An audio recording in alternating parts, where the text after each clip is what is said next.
him, but he never gave me his phone number. It's, I think, a state secret. Rob Astorino called me once, and I looked down and it said blocked, so I can't call him either. Michael McDermott's number I got, the Libertarian. I'll probably talk to him. And Zephyr Teachout too. I got Zephyr Teachout, yeah, but she stayed neutral. I don't need to call her now. So we're probably going to end up around 6-7%. Given what we know is coming out of the city, much more than we've ever got before in New York City, where the machine is really strong, and most of the people don't vote because they're so damn alienated. In upstate, where we get a better turnout, and we've always got about 5 or 6 of our vote, the numbers are really good. So I think it's safe to say at this point that we're going to be row C. We're going to be the third line on the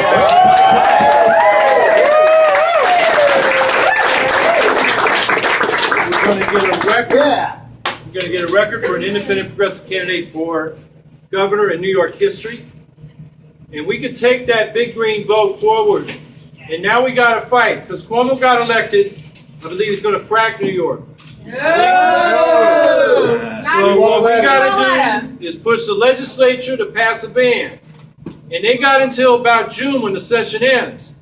And if there's no vote on it, we need to run greens against all of them. If there is a vote, we need to run greens against those that didn't vote for the ban. If we get the ban, I'll give you the next issue. We need to fully fund our public schools. We know what's going on in Syracuse. We got a crisis. And this was not debated in the election. We got about half our kids graduating from high school. We lost a quarter of our teaching staff. And last week, Governor Cuomo said he's going after the quote-unquote public monopoly of public schools, which means he wants to privatize, charterize, bust unions, teachers are the scapegoats, and it's not about the students in education. So we got to fight for full funding in the budget. We got to fight this high-stakes testing regime. It's about test and punish, not support and improve the students. That's another issue. Single-payer health care. Majority of the Assembly is signed on to the bill. There'll be hearings in November and December. We got to be there. We got to force a vote on that too. You know, people will sign on to bills and just because it's popular, but not because they really want to do it. But when push comes to shove, they got to decide between us and the insurance companies buying their campaigns. Look at California. Democrats have both houses. Schwarzenegger's in there twice. They passed single payer, knowing Schwarzenegger would veto it. Then Brown gets in, the Democrat, they don't pass it. You know, we got to be the force that forces these issues and exposes the games they're playing. Minimum wage. Cuomo just said he's going to raise it. You're going to raise it a little bit, still will be a poverty wage. You know, $10.10 an hour is what they're talking about. You try living in Manhattan on $10.10 an hour. The rent is too damn high. Jimmy Miller was right about one thing. Affordable housing. We got a crisis. Half the rent people in the state pay more than 30% of their income for rent. Half the homeowners pay more than 30% of their income to keep that house over their head. Because the property taxes are too damn high too. We need progressive tax reform. Rent is too damn high. Yeah, that's right. And I'm leaving out the other issue. Oh, public campaign financing. We got a phony reform that doesn't reform being pushed by a so-called Fair Election Coalition and all the liberal groups that don't read the details. They're funded by David Rockefeller, Jonathan Soros, Committee for Economic Development, this Fortune 500 think tank, one of the Facebook founders, and a little bit of public money with matching funds next to a whole pile of private money. Same old system. We're calling for full public campaign finance. And, you know, the other thing, you get that system, it's everybody gets equal grant. Maine does it, Arizona does it. I could get Maine Republicans to testify for that bill in New York. Because, you know, even the Republicans, at least in Maine, they don't like dialing for dollars. They want to be legislative. So I think we need to, you know, basically take on these liberals who are running around the last few weeks saying, stick it to Cuomo by voting for Cuomo on the working families line. Yeah. Does that make any sense? No. We cannot let our movements be controlled by the big money through the paid foundations. You know, you go to work, your work is directed.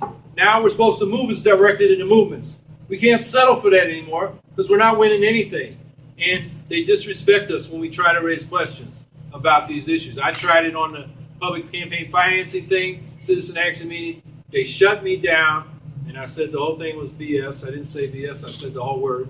I said, well, that was blasphemy. Don't hurt my ears. And then when I left, they let the politicians speak from the floor anyway, because that's all I wanted. I wanted, to have a dialogue. So that's the important thing. We got to build the Greens as a grassroots organization where people can come in with their problems and know they'll be heard, know they can help make the decisions, and not just be told what to do.